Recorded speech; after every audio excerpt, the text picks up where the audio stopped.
Alright, so this is exactly how we took a supplement brand from 25K per month to 123K per month in just a 6 month span. What I'm going to do is I'm going to go into excruciating detail, but first I wanted to show you a little bit of the actual analytics. So this is exactly how we grew them, and it is strictly through email. This is not including an increase to ad spend. This is nothing. This is only focusing on the email. So this is not revenue that's been generated in any other aspects. Now, first of all, you can see on the left there, you can see the date range January to January 31st, 2024. 25K on average revenue, with their highest email bringing in around $3,000. Then on the right, you can see that we increased their average revenue per email, and we increased the sending of the emails, and you can see that we generated their 123K in a single month, and that became their new low average for a month. So, and you can see the difference being that their average revenue from each email was actually their previous average high. And in general, increased sending. Yeah. So what I want to do is I want to jump into a few more of the details, and this is what we're going to cover. Obviously the before and after, which we've just seen, but I want to cover the content, the signups, the flows, the segments, and the lists, and talk a bit about our strategy with them. So before working with us, they had a monthly revenue of around $25,000. The email revenue was sitting around $15,000, and the flow revenue around $10,000, which with an average sign up per month of 894 people, and the abandoned carts recovered was around $3,600, with an average order value of $62. So when they came to us with a sole focus on scaling and scaling aggressively. Their email revenue was nowhere near where it could have been for a company that had as much traffic and people on the list as they did. 18,000 people on their list when we first started. We knew that we had our work cut out for us. But after working with us, this is what we did. We took their monthly revenue to $123,000. Email revenue was around $99,000 of that. Their flow revenue was $24,000 of that, with their average signups per month being 4,600 new people, and the abandoned carts recovered around $22,000 with an AOV of $70. So what we were able to do is we were able to focus on a better campaign strategy and focus on building flows that converted low-hanging fruit like abandoned checkouts, win-back opportunities, etc. Additionally, we prioritize optimizing the sign-up forms to get better sign-ups. So when we first got started with them, you can see that we had a ton of problems that they didn't even know about. And we identified those for them and we found some solutions. But first, here is a list of their problems that most brands struggle with. Number one, they were spending way too much on ads. Number two, there was no effective functional flows in place. There were no campaign selling strategies, increasing the uninterested and unengaged list. There were low return rates, discount and sale reliance, which is an issue for most supplement brands and most product brands out there. They were also not getting enough out of their current audience, and they were stagnating in revenue. So here are our solutions that we focused on. Number one, we built an entirely new flow structure and designs. Two, we segmented and did targeted sending, which they'd never previously done. We then created a clear and concise strategy. So we were splitting educational and sales content between 60-40. We set campaigns and flows of value and education and focused on intentional sending and optimization. Then we also focus on strategy on top of that. We also focus on increasing the spend of their audience, increasing the return of their audience, and increasing the engagement of their audience, which so many people disregard. So these are the results then and now. 2024, they were doing an average of 25K, and now they're doing an average of 123K. And here is exactly a look in their back end, so you can see exactly that. So you can see their list size around 42K, and you can also see the revenue they did for that month, as you saw in the screenshot. Now, here's what's interesting. We focused entirely and a lot of our attention in the beginning on the forms and getting their traffic to convert, because the issue is that they were thinking that they needed to spend more on ads when really they were not even converting the traffic they were already getting. So that's why we wanted to focus on converting the attention that they were getting already into, subscribed people or purchased customers. And the way that we did that is we focused on sign-up forms. So the sign-up form rate is incredible. You can see that this is just from the last 30 days alone. The total revenue generated from this is we're looking at around 36K on average, or 35K on average, okay? So that revenue has come from strictly the sign-up forms and them going through the nurturing sequence and the welcome flow. And we have an incredible submission rate. This is what we do with our sign-up forms.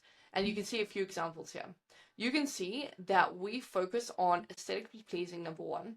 Number two, very simple, explaining the offer straight away. And for some brands, what we'll do is we'll add an additional step where it is giving some kind of breakdown of, hey, what are you actually interested in? And we like to do that for most of the brands that we work with. Or we will just make it very simple, and again, just aesthetically pleasing. So we just include that. We make sure it's email only, and then in the next step, we make an optional phone number sign up. And that is just dependent on the brand.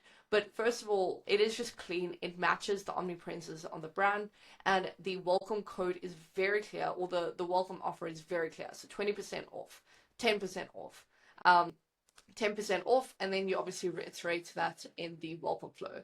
But now the next trick was we needed to build functional flows that actually performed well, and have a look at these insane results with these flows. From January 1st to March 31st this year, you can see how much revenue each flow has generated.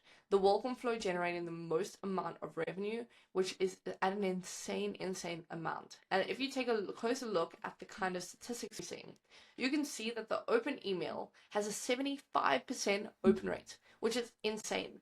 Imagine a 75% open rate from your customer base, and of that, a 30% placed order rate. Imagine if you were getting 1,000 customers and your current placed order rate is around 1% or 2%, which is the average on most Shopify stores or WooCommerce stores.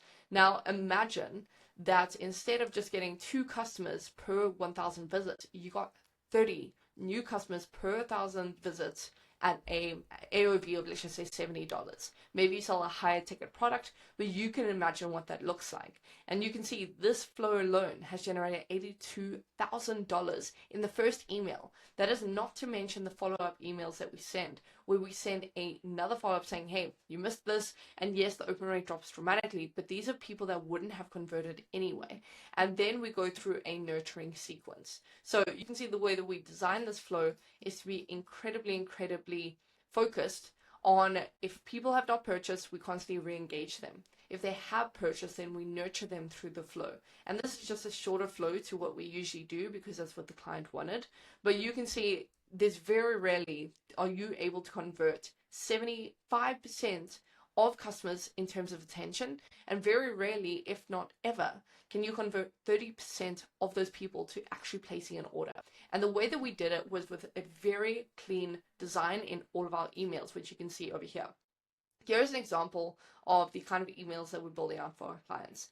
You can see that above the fold, we make sure, and when I say above the fold, I mean above any information or CTA. You see immediately what the product is. It's very well designed.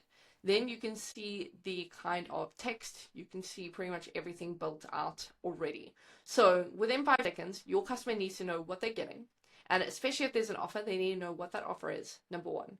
They need to know what product has that offer applicable to it. So whether it's site-wide, whether it's a specific product, that's number 2. Number 3, they need to know the specific code that they can copy. So not only the discount amount, but also the code immediately that they can just copy paste.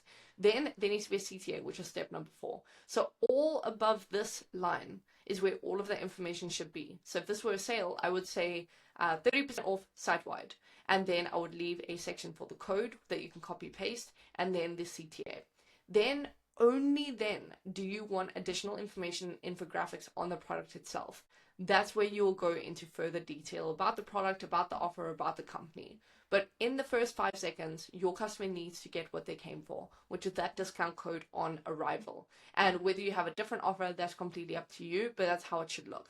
Again, you kind of do it with every single email. You're simplifying it. So you always have a very clean headline, maybe some kind of additional information that caters to the headline, and then a CTA, and then the product image. So that is what you should be following in your designs, and that is how we were able to convert this amount of attention on a single email that is automated. So if we were to start working with this brand, they are constantly going to get these incredible results because it's just a system that we put into place for them.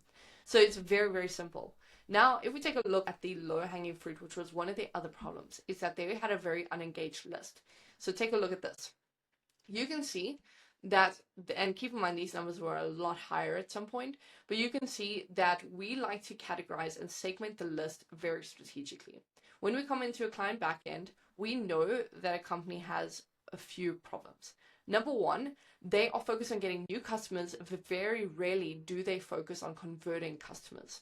The second thing is they focus on converting those customers once, but they don't really focus on getting them to be repeat purchases or to be constant customers. They only focus on a one-time purchase, consider it a win, and move back. But if you take a look at this company when we walked into it, you can see that people that only purchased once was about 7,000 customers that only ever purchased once. These are opportunities to get upsell flows, cross-sells, get them to purchase more frequently and also to spend more. So the issue here was never that they didn't have enough customers or enough attention. The issue here was that they were not converting that attention to scale their revenue. So if you're a brand that's sitting at, let's just say, 10,000 people on your list, and you think that you need to run more ads to get more customers, you should rather be thinking about how many people on this list are actually repeat customers, number one, because that will tell you a lot about where the potential is in your growth. And the second thing you should be looking at is how many people are on my list but have never actually made a purchase at all, and why could that be? So that's where you start refining things, and that's what we looked at in the audience. We noticed that people that engaged but never purchased was incredibly high. 46,000 people on their list engaged but never actually made a purchase. That's when we knew that we needed a stronger welcome offer and a stronger welcome flow, and that's when we built a high converting flow with those aspects in mind. Then we also had a look at people that had actually subscribed but never made a purchase or engaged, and that number is obviously higher. So what we do is we hit them with higher discounts compared to the rest of the list. When we came into this backend, we noticed a few mistakes that were entirely repeated across most brands. We see it all the time, so we knew immediately what to do. But we also focused on the engaged customers. Now, you might think that's strange because most companies do only focus on the engaged customers, but that's the issue. What people are doing is they're sending offers to the engaged the same way that they are to the non-engaged. What we wanted to do is we wanted to hire this brand's margins without damaging the list or conversions. So we sent lower offers or less offers to the engaged list, and we focus on sending higher offers to their non-engaged list to get them to convert. So for us, it was a matter of, okay, where can we actually increase our conversions? Where can we get more customers from? And how can we get a higher AOV? And because our engaged customers are already purchasing, we know they're interested. What we wanted to focus on is getting what we could out of them, which is a higher AOV and higher repeat purchases. And the way that we did that is we engaged them with more informative campaigns that almost acted as a byproduct of why they should keep purchasing and why they should increase their purchases. So if we knew that they bought a specific count of capsules with a lower milligram, then we would make sure that we upsell them on the same amount of capsules, but with a higher milligram, but a higher ticket price as well. And vice versa, if we knew that they'd only ever purchase one category of product, we would give them education on another category of product and send campaigns about that specific product as well. And then obviously you can get nuanced. We would send very specific product drops to this list as well. So there would be massive amounts of push out in terms of our strategy. So that's a really good summary of exactly what we did when we came into this brand. Number one, we had to identify the problems, and the best way to do that is to actually segment the list. Number two, we came in, figured out that one of the main problems was not getting enough conversions on that initial traffic that was coming in. So we built out higher converting sign-up forms. Number three, we focused on their lists and their segments per category. Number four, we focused on their flows. We built out incredibly strong flows that are highly engaged and high performing. Then we also focused on their sending. We focused on increasing their sending, but decreasing the fatigue of the list. And the way that we did that is by sending specific campaigns to specific segments. So although we're doing daily sending for this specific brand, which usually I wouldn't recommend, we're not wearing down the list because we're sending it to different categories or different segments so that no one is getting the same email every single day. Then we focused on design. It might seem silly at first, but focusing on high converting design makes a massive difference to your revenue. So with that being said, I hope you can go ahead and apply all of these steps with your own brand, and hopefully you can see the same amount of growth.